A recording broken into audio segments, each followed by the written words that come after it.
My name is Bond. James Bond. James Bond.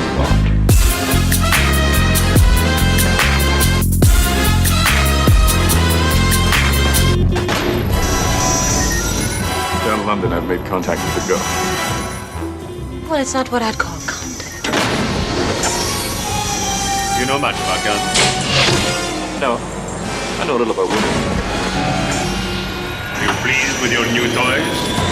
Two atomic bombs are now in the possession of Spectre. Codename Thunderball.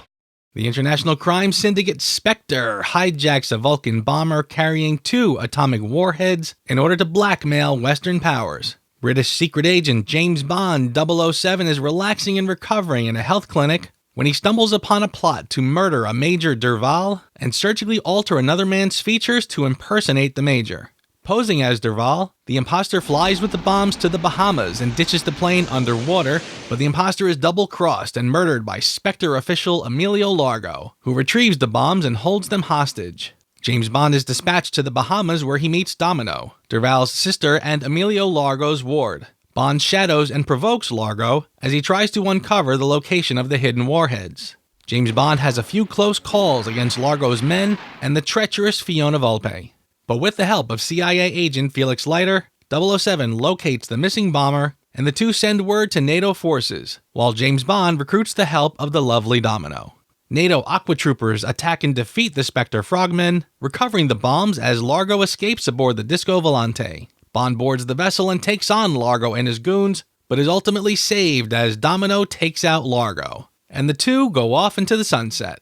Written by Richard Maybaum and John Hopkins, based on an original story by Jack Whittingham, Kevin McClory, and Ian Fleming. Directed by Terrence Young, 1965's Thunderball. Yes, indeed. Terrence Young is back for one last swan song. And I fucked that up. Terrence Young is back. Yes, indeed. His swan song as a James Bond film director. Loving this series, man. Having a blast watching the films. Same here. Nice to get reacquainted with them again. You know, it's a great film. My initial thoughts are, this is a great film. It's got some fantastic moments. And if you pardon the pun, it's a little soggy in some places. But overall, I think this is a great vintage James Bond film, for sure. It also has my favorite teaser of the vintage era, of the Connery era anyway. I think the teaser is fantastic. It has all those elements that are Bond, but it has the spectacular action. It's got intrigue. It's got a little bit of a twist. It's a terrific teaser. It really does. It really does. And it's one of those classics that we talked about last time where it feels like a standalone adventure, or the conclusion to another adventure, which, again, I think that's great. That's actually something they mimic, by the way, in the Indiana Jones films. At least the first two, I would say. Yeah, absolutely. They specifically said, like, these are the climaxes to like prior adventures, and that's a perfect way to kick off this one. And I think this one's great, and I love how you're sort of getting into territory that now becomes like James Bond staples. Like, this is something they do in Austin Powers. My God, man, what have you done? That's not your mother, it's a man, baby! Yeah, come on. Why won't this wig come off? Yes, absolutely. The only thing I'm confused about is that near the end of the teaser, he gets in the Aston Martin, which is cool. I always wondered, is that supposed to be gold dust on the back of his car? I mean, as a little tribute to Goldfinger? Or, like, why is it? I think that's just all the sand and dust that's kicked up from the rocket, the jetpack. Oh, okay. All right, that makes sense. I noticed that too, and I was sort of, I kind of looked at it, and I kind of like, I guess to keep it real, they left it on there, but I kind of felt like I would have dusted that off. Yeah, I don't like Cleaned up the car a little bit. Yeah, it should be shiny. It should look pretty pristine, I think. You're right. Yeah, I'm with you. Yeah. But that jetpack is pretty amazing because I think that premiered at the 1964 World's Fair, and it only could keep flight for 20 seconds. So and then it would run out of fuel. So if you were about to land, you'd drop like a rock. Yeah, those things are, and they said too, like when you actually, like, it's funny, James Bond lands, takes off the helmet, and they just shove it in the back of the car in about 30 seconds. Yeah. They said that thing would be red hot in real life. Sure. Like, you could not touch that thing. yeah. I guess you'd have to leave that behind, kind of, sort of. Pretty much, yeah. Yeah. I love the line, though, the no well-dressed man should be with that one. Yeah, that's great. That's fantastic. Yeah, right, by this time, it's a well-oiled machine. You get, Connery's just like spot on. You got the right dialogue, and the rhythms are great. And Terrence Young is back, so there's sort of like this cinematic language now. But you know what's great about this film? It's a scope picture. It's in Panavision now. It's the first time we see Connery in the gun barrel, and yes. I really like. I remember watching this in a pan and scan version. Back in the day, VHS days. And things like when he's in Shrublands, he discovered DeVal's body, and you have all that tension. And one guy's on one side, one guy's putting the silencer on his gun. There's another guy in the shadows. That was all missed in the pan scan because all you would see is Bond, and you didn't see like the left and right sides. So it's wonderful to get back to the pan, the actual aspect ratio to see all that stuff. Nice.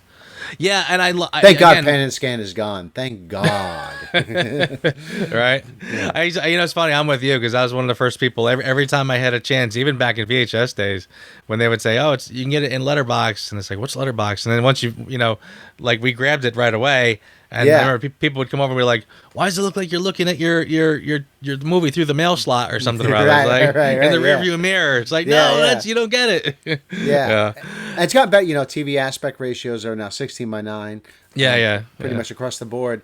And I think it's great, to be honest with you. Oh, totally. I love it. Absolutely. Love it. Yeah, and it's great, too, because this film really deserves that aspect ratio. Oh, yeah. When, the scenes of the ocean, again, there's so much of it takes place at sea, so you really do take full advantage of the aspect ratio in that respect.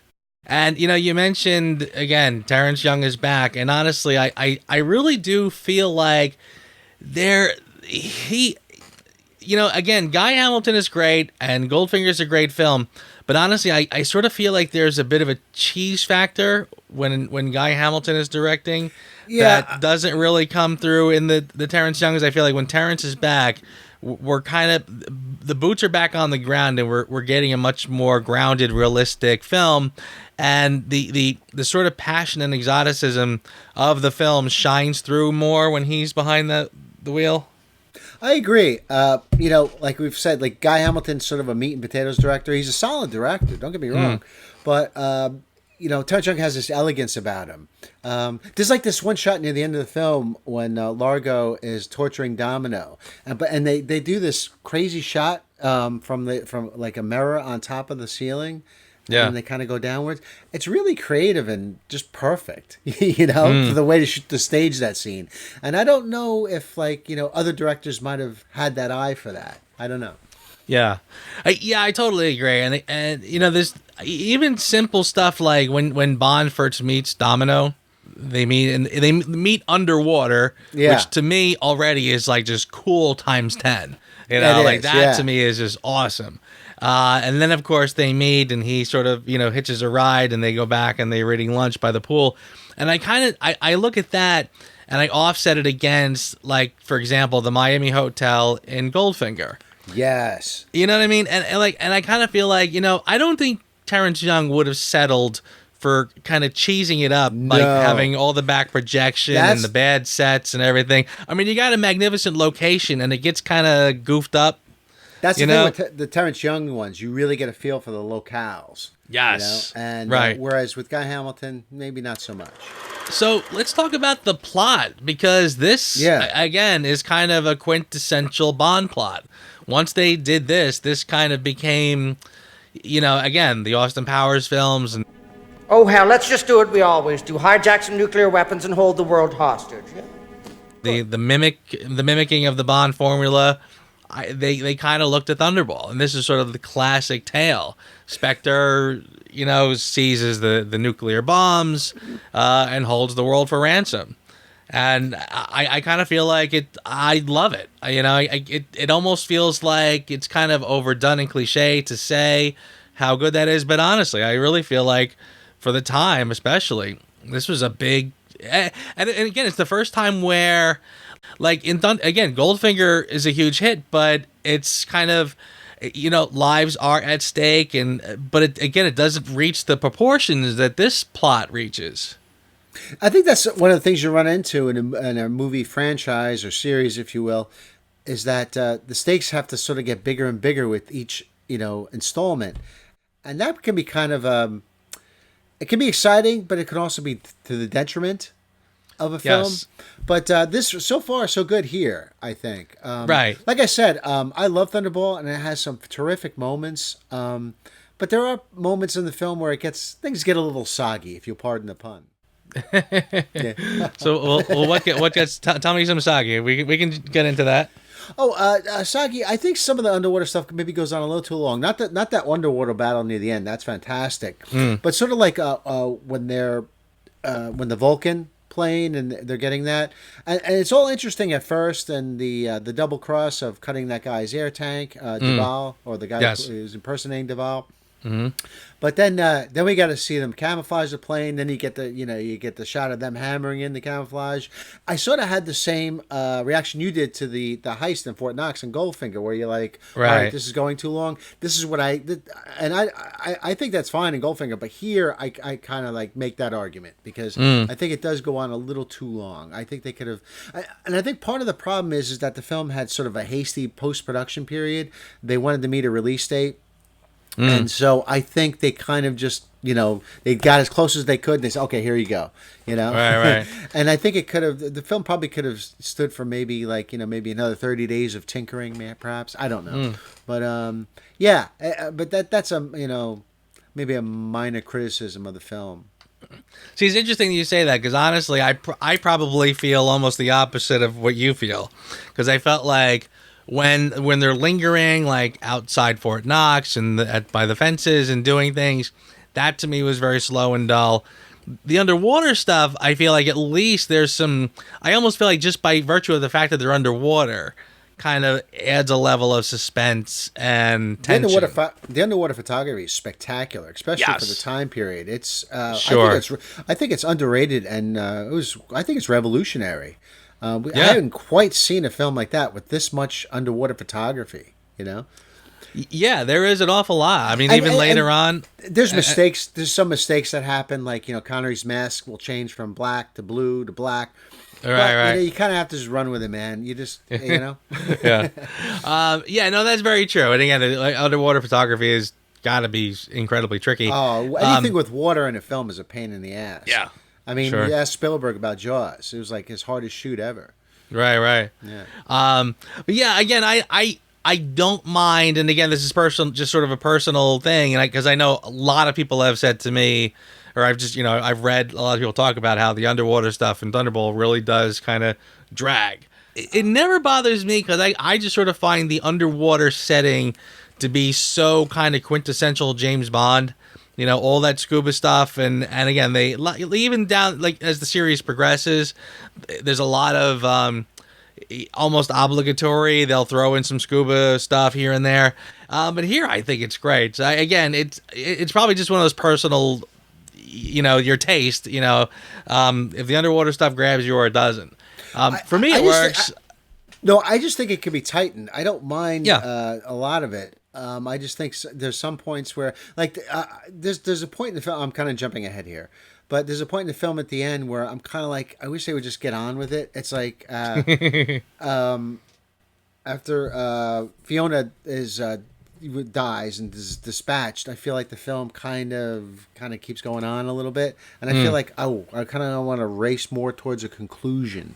Right. So it lingers a little bit longer, I think, than it should have. There's so many terrific things in this film too. I mean, like I said, the teasers, my favorite of the Connery teasers. I just think it's terrific. It's got all the elements. It's just wonderful. I remember seeing that opening. When they played this on network television back in the day, and I remember it was quite an event. It was a big deal.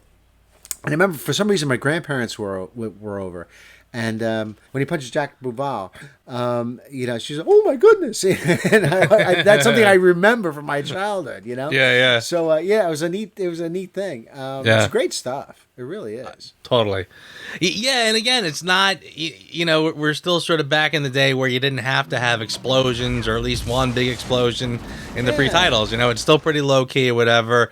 And the big stunt, for lack of a better word, is the jetpack. So yeah, it, again, kind of medium stakes stuff, and it works.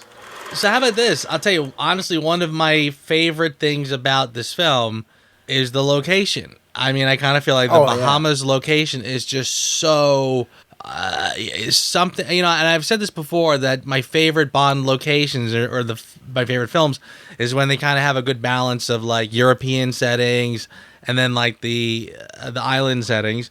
And, so the Bahamas setting here is just so good. I just love the fact that the whole, and again, I usually prefer a little bit of location hopping in the Bond films, a little jet setting. I like a little time here, then a little time there, and maybe finish up over there.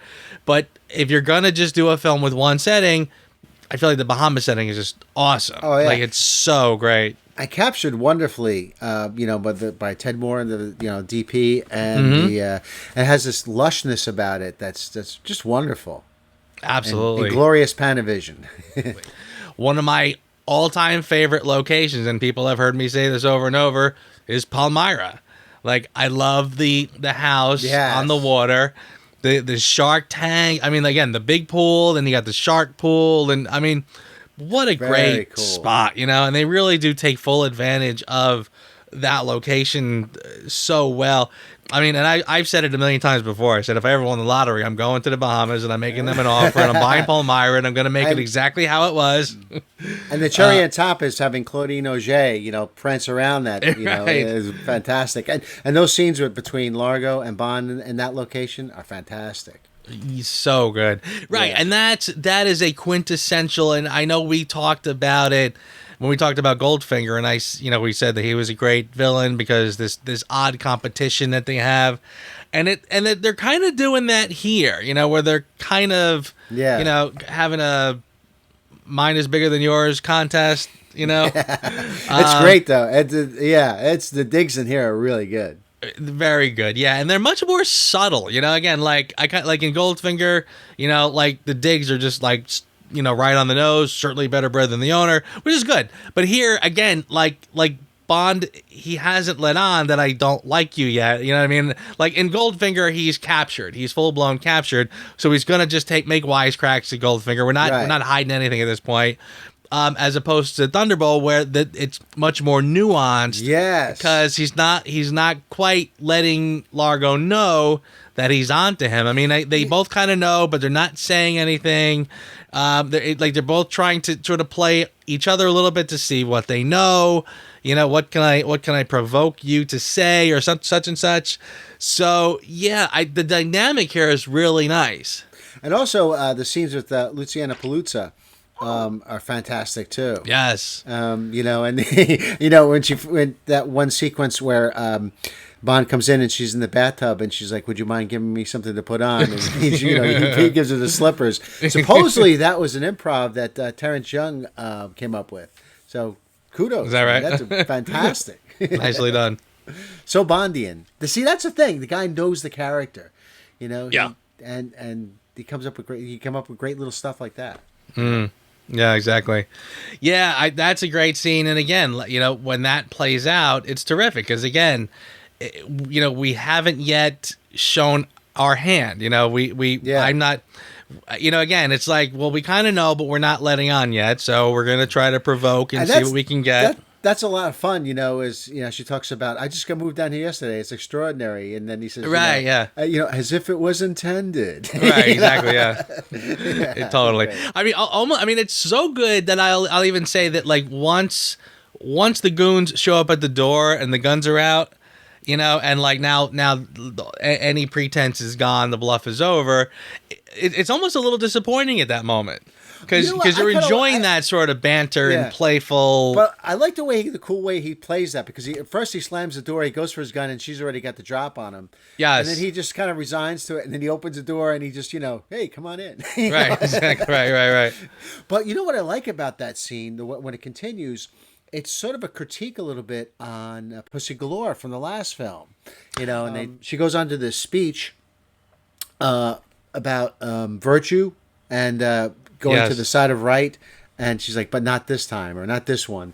Right. That's great. That's great stuff. It really is, yeah, and it's interesting. It's an interesting moment because it's slightly fourth wall breaking, A little bit. Yeah. because it's kind of like, okay, do you know that, or do you just know that the audience knows that? Right, yeah. I think it's a playing with the audience a little bit. Sure, yeah. I think Terry Chung once said, or I'm paraphrasing here, but he said that, these films aren't meant to be analyzed, but we're going to analyze them anyway. but they're entertainment, and I think that's one of the reasons why they've endured, especially the vintage ones, for so long. Yeah, and that's very true. And I know we've talked about this before, that there is a slight unfairness in dissecting these films the way we do, because again, they were not. I mean, I think people might have seen them in the theater multiple times, but I don't think they ever imagined that we'd be sitting here years later watching them ad nauseum, having multiple copies on our bookshelves, and Right. you know what I mean, Yeah. and watching them to death and dissecting every minor plot point. I remember back in the day arguing with people about certain lines of film. Was it this or that? And you back then you didn't really. You said, well, okay, and you just kind of left it there. But now you can just go straight. Well, I got the movie right here. Yeah, Right. We'll see who's right now. Exactly right. Yeah. Seriously. Yeah. So we could talk about Largo as a villain. I think he's pretty great. Adele Fuccelli plays Largo. I think he's terrific in the role. He is dubbed here, but I didn't know for years, so it doesn't bother me. I think his voice is just perfect. I mean, I've seen the actor in other films, and voice is definitely a little different, but not much. I think he's a. You know what I love about this? I want to back up a little bit. The first introduction to him when he goes into that Spectre board meeting. This is also, I was thinking about this the other day. I was like, you know what? I think my favorite Blofeld on screen is the two Terrence Young ones. Yes, It's Anthony Dawson, who plays Professor Dent and Dr. No, was actually playing Blofeld. It's not his voice, but he's playing Blofeld in both from Russell Love and in this film. And I know, like, you watch this, and now the scene's been parodied. And when Dr. Evil gets angry, Mr. Bigglesworth gets upset. And when Mr. Bigglesworth gets upset, people die!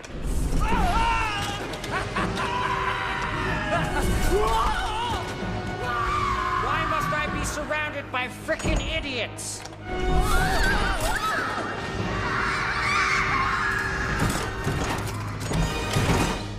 Especially the Austin Powers films, but I still think it plays beautifully. I think it's more effective than the scene in Spectre. Space and the Spectre was not bad, but boy, I just think that this one here, this board meeting, is like the best. Oh, absolutely. I have always contended that the best Blofelds were the ones you didn't see, that were behind screens, or you just saw the hands, the voice, or the stroking of the cat. Yes, the voice is great. And again, that air of mystery is so good. Right. And again, not to fast forward, but honestly, I feel like once the veil is lifted, it doesn't quite, again, live up to the hype that we've sort of built up in our minds by watching him, this way. Blofeld's been problematic for casting. It just hasn't quite hit the head on the nail on the head, has it? That's for sure. Absolutely, yeah. Well, again, Max von Sydow was kind of interesting in Never Say Never Again, but he doesn't really do anything in that movie, Exactly, yeah. And ironically, the whole reason that they got the rights to do Never Say Never Again was because McClory said that he invented Spectre and Blofeld. Well, it was part of that, that script, that James Bond and the Secret Service script that they were working on, which, coincidentally, they were going to do Thunderball first before Dr. No, but then when all this legal stuff cropped up, they decided, you know what, let's just go with Dr. No. But yeah, It started up as a script, and then Ian Fleming based a lot of the novel on it, and then it became a script again. So Yeah, but it's interesting. One of the things that always cracks me up about Never Say Never Again is that it was the whole Blofeld Spectre thing that got them the rights to make a remake of Thunderball. They barely used Blofeld in it. Like, he's got 1 or 2, 3 scenes maybe, and that's it. And then they just ran off and did a James Bond movie. And you got Max von Sydow. I mean, right? What a great actor, and he has such gravitas, and probably could have been like the quintessential Blofeld. But seriously, you got like one scene of him. Yeah, they do like one scene of him stroking the cat and talking into the camera. Like, that's it. That's all you're gonna do with this character. The camera's eye level. It's so boringly shot. Oh boy. Anyway, we digress. I love when you sink your teeth into something, man. It's funny. Yeah. But getting back to Largo, I've always thought that he was a great character. So it's interesting. Again, I kind of find Thunderball to me was, again, I as much as I look at Goldfinger and Thunderball as being very side by side sort of companion pieces, I always feel that Thunderball at every turn will take something that I wasn't crazy about in Goldfinger and they'll up it for Thunderball. Again, like the locations, again, they kind of goof up the Miami location in Goldfinger, but the locations are magnificent here. Yeah. And the villain, like Largo, is kind of like, I mean, somebody could argue that he's just Goldfinger, but with an Italian accent and an eye patch. But honestly, seriously, I've always said, like, Goldfinger was always this kind of frumpy, boring-ish kind of guy, whereas Largo, to me, is a much more sophisticated, European, version of that, and a little more sinister, I think, than Goldfinger, frankly. There's no Goldfinger. I mean, you could argue, like, Solo gets crushed in the car, but there's no, like, real classic scene where he does away with one of his minions because he fouled up. You know what I mean? Whereas Largo does that, and it proves that he's a sinister villain. So again, I always feel like him get the better of you. Exactly right. You're right. So I don't know what they're paying at Spectre, man, but it better be good money, man, because one mistake and you're done. Right? Seriously. So anyway, so the villain is really good, and as long as we're talking about casting, we actually here's what I want to mention: Rick Van Nutter as Felix Leiter has always sort of cracked me up as being like this, like, we don't know what to do with Leiter, so why don't we take the cool Jack Lord from the first one, the old kind of fart that was in Goldfinger, we'll sort of mesh them together and make this combination of the two, So he's kind of frumpy and boring, but he's got the cool shades and, It's true. It doesn't, it's better. It's better than Gold. You know what? You're heading in the right direction. After Sinclair, I don't think it's Sinclair. Well, I guess Norman Burton. That's not so great either. No. But yeah. No. But yeah. And, But it's funny, and I have to give it to Deborah Lipp in her book. She sort of makes this comment, and it was sort of probably the first time I really gave it some thought, is that she says, the fact that they kept recasting Felix Leiter, you were able to sort of keep doing that gimmick where Felix Leiter is sort of lurking in the background, and you never know who he is.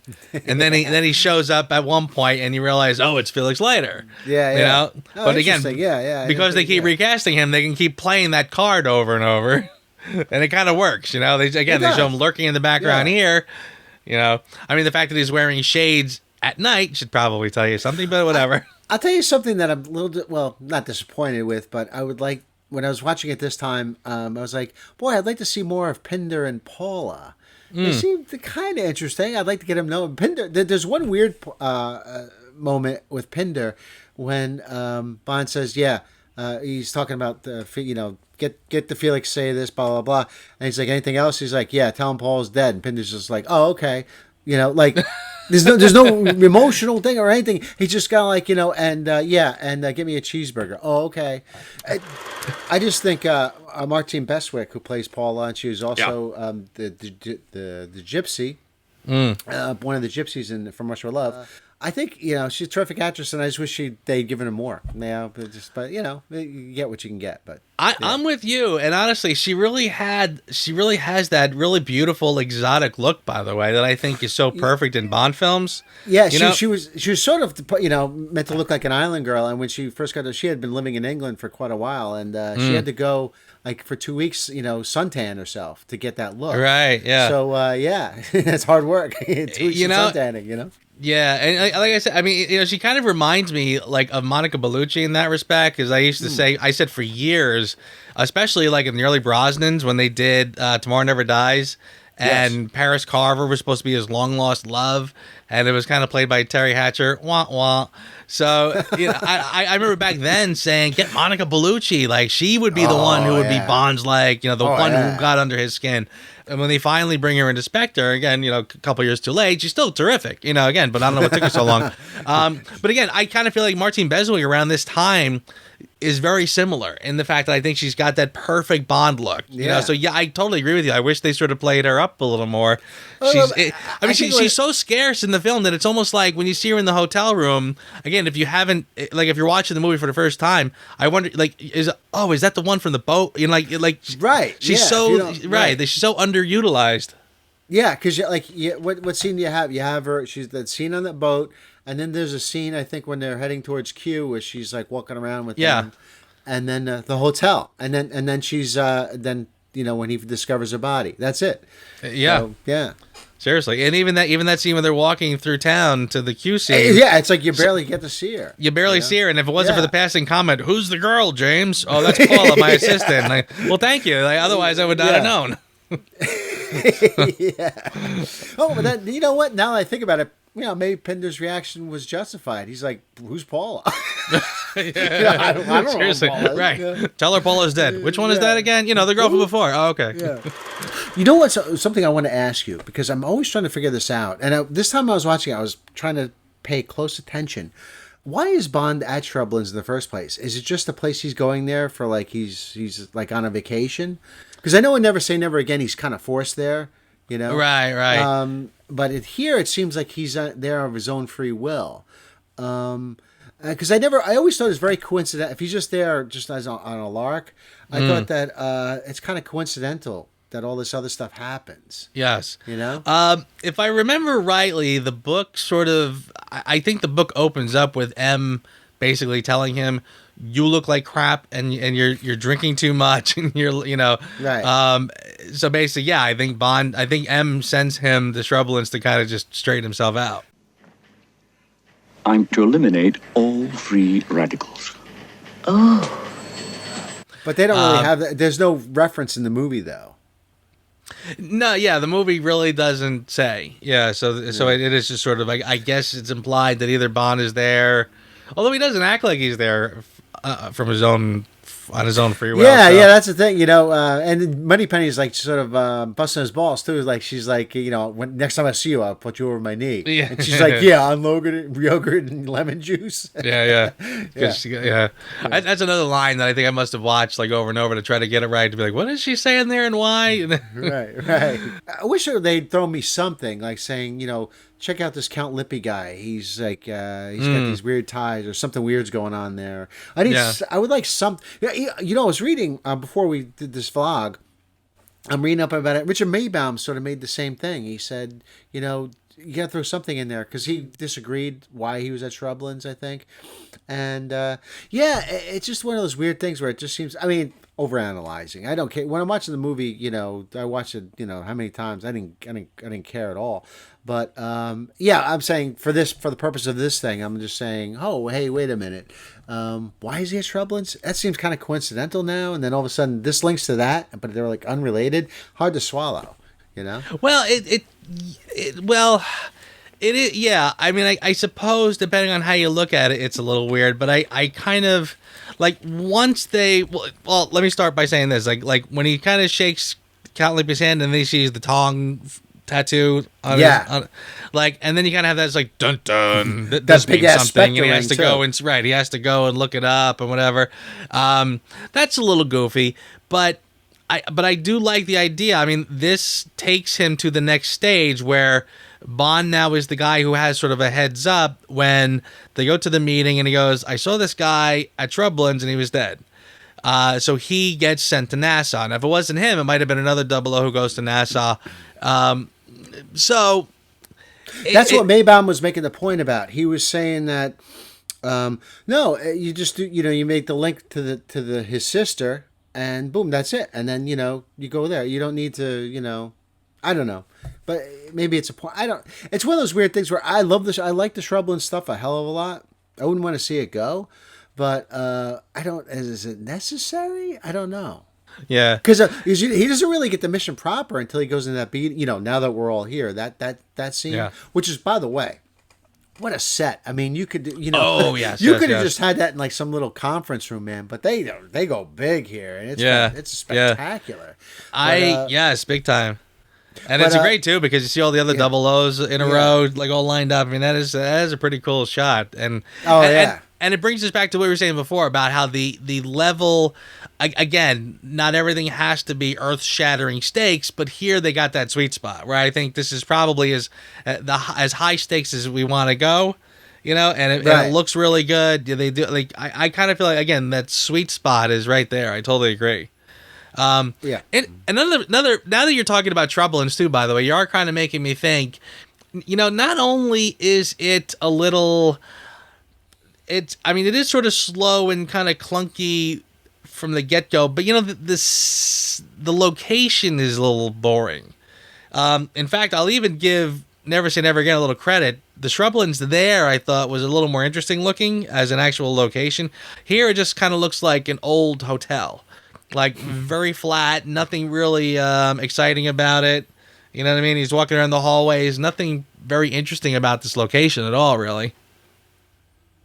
You might have a point. It never bothered me, and I think I have to disagree with you. I like Shrublands here better than the Never Say Never Again one, which kind of seems like, I don't know, TV movie Shrublands. I don't know.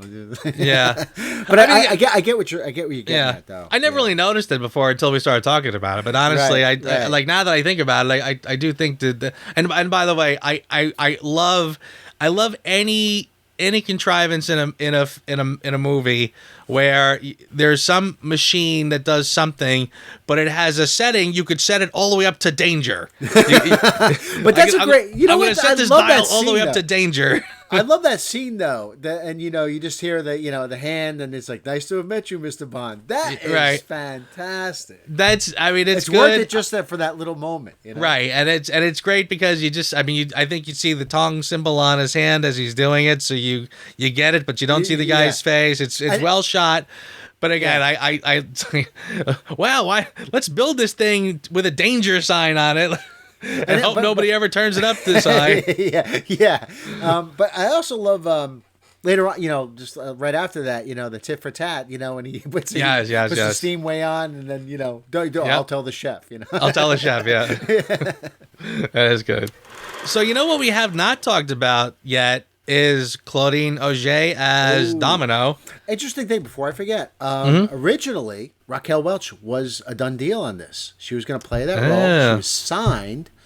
And then Zanuck called Broccoli and Saltzman and said, "Hey, listen, I need a favor. I'm kind of in trouble in this movie. I need her. Can we work something out?" And obviously they did.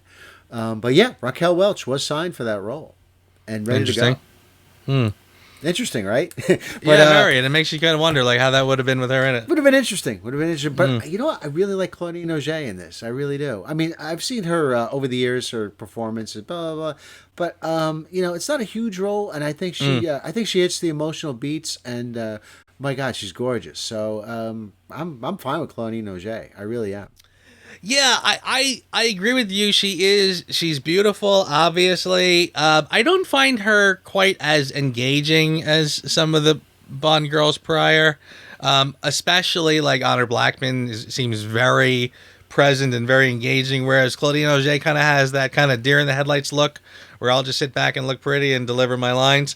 And again, that's not a wild criticism. Yeah. I mean, it's absolutely not meant to be a wild criticism. It's not distracting in any way. I just feel like she's a good Bond girl. Doesn't quite hit the heights of another one. Right. I think that this movie's so crammed with stuff, though, that there's just not enough time, You got to have those guys hammering in the camouflage, There you go. So yeah, it moves a lot, and she doesn't really get a ton of time to really shine and flourish. But I think she serves the story, and I think she does it well. And she even has like a little thing at the end, a little arc at the end, where she's actually the one. Spoilers: she's the one that actually kills Largo. Yes, that seems like the right thing. It absolutely does. Yes, that's a great move. It kind of works. I'm glad I killed him, and he's like, "You're glad." You're glad. Yeah. You're actually reminding me of another great scene, by the way, that I've always sort of had mixed feelings with, is the scene where, well, first of all, when they meet, like at some point, Bond and Domino meet later in the film, and they kind of go down, and all the bubbles come up, and it's implied that they messed around or whatever. Even though I can't imagine doing that under whatever. But then they come out, and he tells her that her brother is dead, and they're supposed to be. I like the way she handles that scene, by the way. I'm going to give her kudos, man. Sure. Because the way she takes it, and he gives her the dog tags, and she's like, and her voice, she's like, Francois. Just the way she says it, man. I'm like, oh, man, I feel really bad for her, All right. I don't love it, but it's good. No. But one I of the can't things sell you on Goldfinger, and I can't sell you on Domino. I'm by God, I'm I trying. said, listen, I'm not, I feel like every time I say something about somebody, you're like, oh, you hate her. I'm like, no, I'm not saying that. I'm not. She's fine. She's absolutely fine. Right. But so the part about that scene is weird.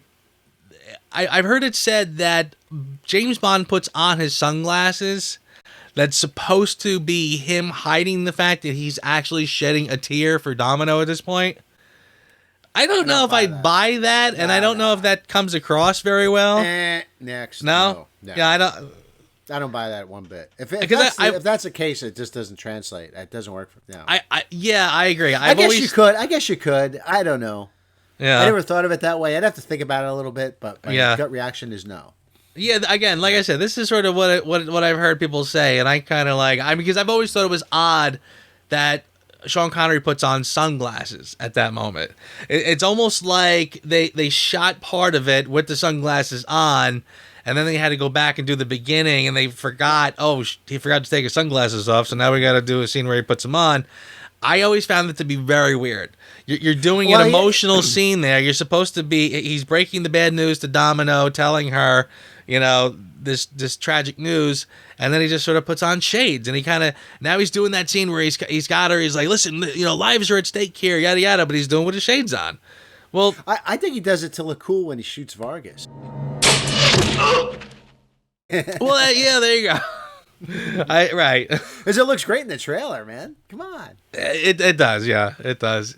And that's kind of why I'm saying I wonder if they shot that first and then went back and they realized, at some point we got to put the sunglasses on because.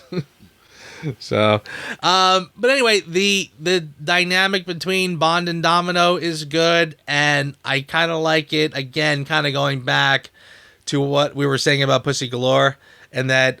It's great, and it works because he has to pursue her to achieve the ends that he needs to solve the crime. He has to win her over, and there's a similar dynamic here where Bond has to go.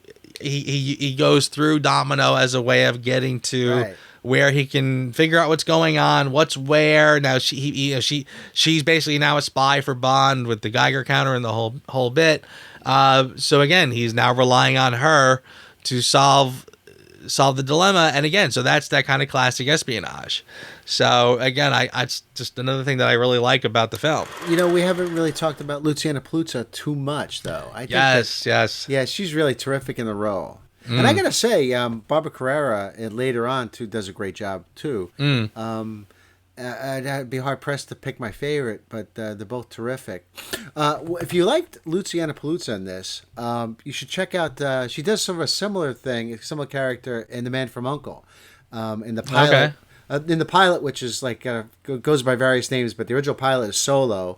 The television episode's called The Vulcan Affair, and then they released it as a feature-length movie called To Trap a Spy. you want to see if you want to see Luciana Paluzzi, you got to watch The Trap a Spy because they padded out the pilot and they sort of added the Luciana Paluzzi subplot. But yeah, it's good stuff. If you want to see her as sort of do this role, kind of an encore of this role, there you go. Nice. To Trap a Spy. Yeah, she's great. I actually met her at a signing years ago. She's Did you very, really? very pleasant. Cool. Yeah, very she's nice. She's also in The Green Slime. What's The Green Slime? The Green Slime. It was a movie my mother took me to when I was a kid. Uh-huh. And we always joked about it because it has this really funky, like late 60s theme song to it. Which it's like The Green Slime. The Green Slime. Very 60s and And it was made in Japan. With some American cast, Luciana Paluzzi's in it, and it's not a good it's if you like Godzilla kind of stuff, it's like cut from that same cloth, but yeah, so it's just one of those movies that I don't think nobody else really knows about, but it's like part of my childhood, Yeah. I'm older than dirt. That's why. Oh, you know what I really like? I love that they go back into the casino here. Yes, and that scene in the casino. And you were talking about the subtleties. He's not very subtle in the casino, though. He's like, I thought there was a specter on your shoulder. The specter of defeat. He says like specter 5 times. Right. That's not very subtle. But, it does get a rise out of Largo, though. Very, very true, yes. Yeah. I mean, again, I get the argument that he's sort of trying to provoke and trying to unravel Largo a little bit to see if he can get him to say something he might regret or whatever. But yeah, you're absolutely right. You might as well just come out and be like, so I think you're the bad guy. Yeah, which is pretty much what it is. But it's kind of a fun scene. It's fun for the audience. So yeah, what the hell? Sure. And Connery plays it so brilliantly. So yeah, I agree. Yeah, it's worth it. Sure. And not to mention, by the way, all the bad guys are wearing the Spectre rings anyway. So it's like at this point, it's like, is anybody hiding anything? Right. Oh, I want to talk about. I know what I want to talk about. There's some really good fight scenes in this film. Obviously the chateau fight, Jacques Bouvard. Yeah. Great. Those guys that throwing grandfather clocks at each other and vases and all sorts of stuff. It's fantastic. Yeah. But then again, I really like. I think might be a little underrated is that fight scene. We got to talk about the Disco Volante thing. Is so cool. Like that thing. The Jessen Cocoon. Yeah, when I first saw that, way back in the day, I was like, "This is like the most coolest thing ever." That thing ejects from that thing, and it like a speedboat. Oh man, how cool is that? Yeah. And then they have this wicked fight on there, which is really great. I think. Yeah, I agree with that. It's got some back projection funkiness and stuff. I was just gonna say that it also leads into probably one of my least favorite parts. Right, yeah. Honestly, and again, I feel like after I praised Terrence Young that I said he wouldn't do anything goofy like they do at the Miami scene with all that back projection. Then you got all that really bad back projection here in the finale. And I mean, honestly, I've seen Little Rascals cartoons do it better than this. Oh, really? Ooh, ouch. I mean, that super speed motion and I don't mind that. A lot of people complain about that because they think it's a deficiency.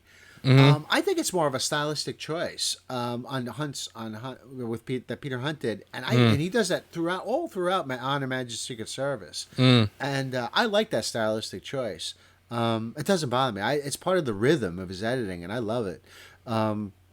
I'm not really bothered by the back projection on this. I'm usually the fight choreography is so good, and again they're throwing chairs and all sorts of like vests and everything at each other. Yeah. I think it's a great scene, and I think that the Barry music is really terrific. I'm a little bit of a dilemma here. I'm not quite as certain as I was on the other films because I'm stuck between honestly an 8 or a 9. I'm thinking 8, but I kind of want to give it a 9. But there's like those little things I talked about.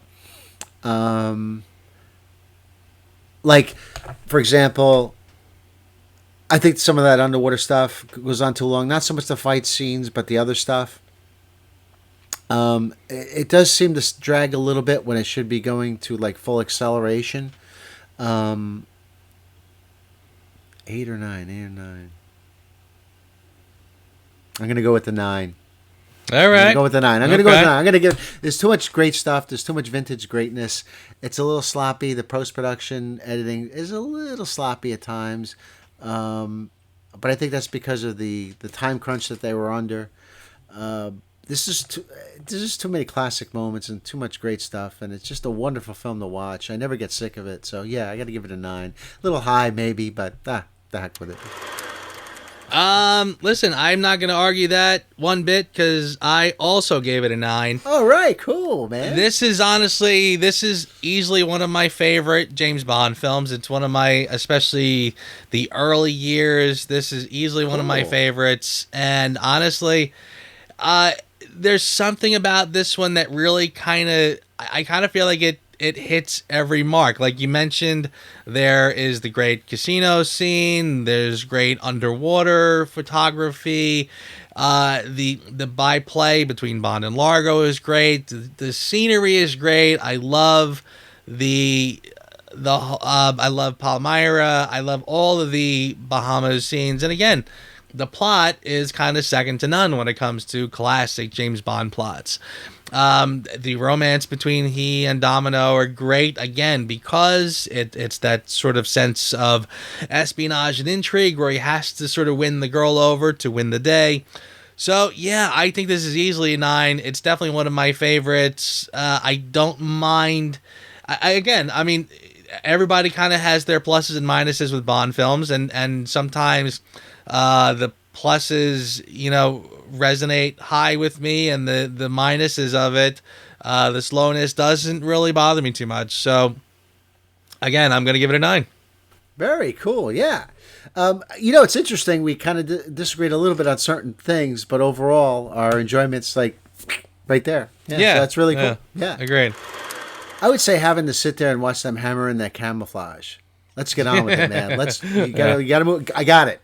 You're covering the plate. Yeah, that's cool. Move. Let's go.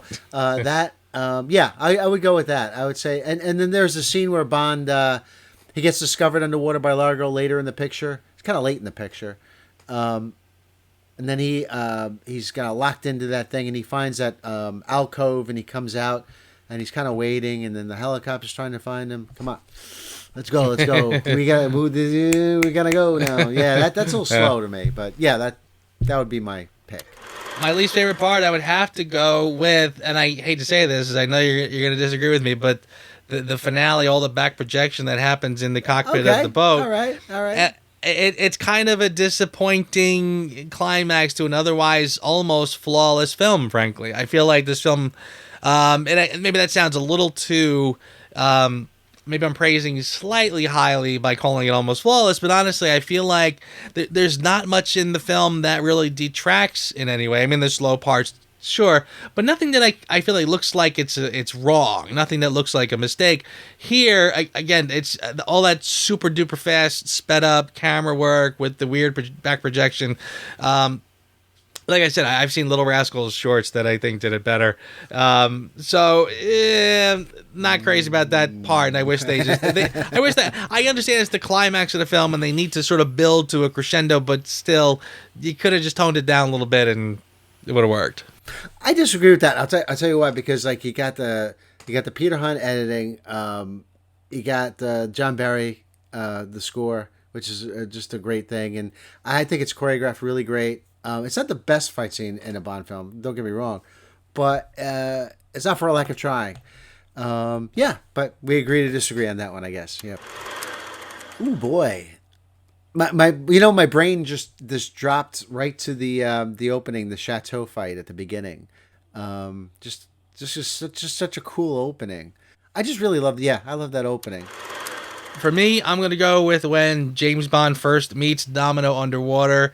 Really? I kind of find that to be, and again, it's a minor point in the whole big scheme of the film, but there is something really kind of sexy and James Bondish about him meeting his leading lady underwater in the Bahamas. Again, they could have done that. Even in the novel, I think they just sort of meet on the street and in the shops, and they just start talking, and they sit down and get a drink, and it's not a memorable thing. Here, I find that the choice for them to literally meet again, all of the Bahamas opens up already under the water, and I just find that to be such a great choice.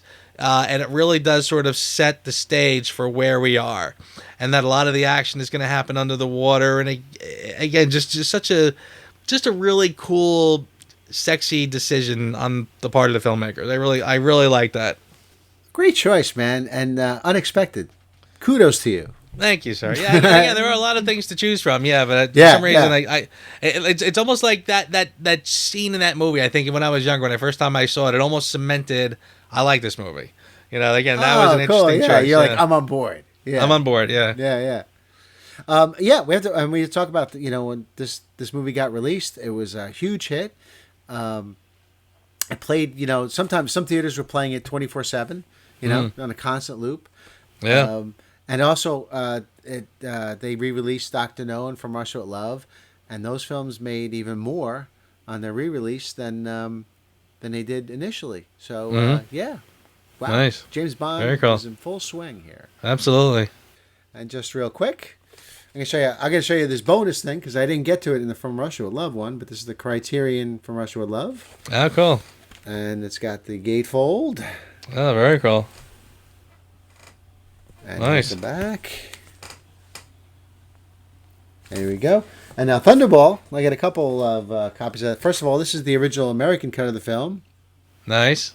Yeah. And this also has a gatefold because it's a 2-disc set because it runs 2 hours and 10 minutes, right? So you can only fit an hour on one disc. So, yep.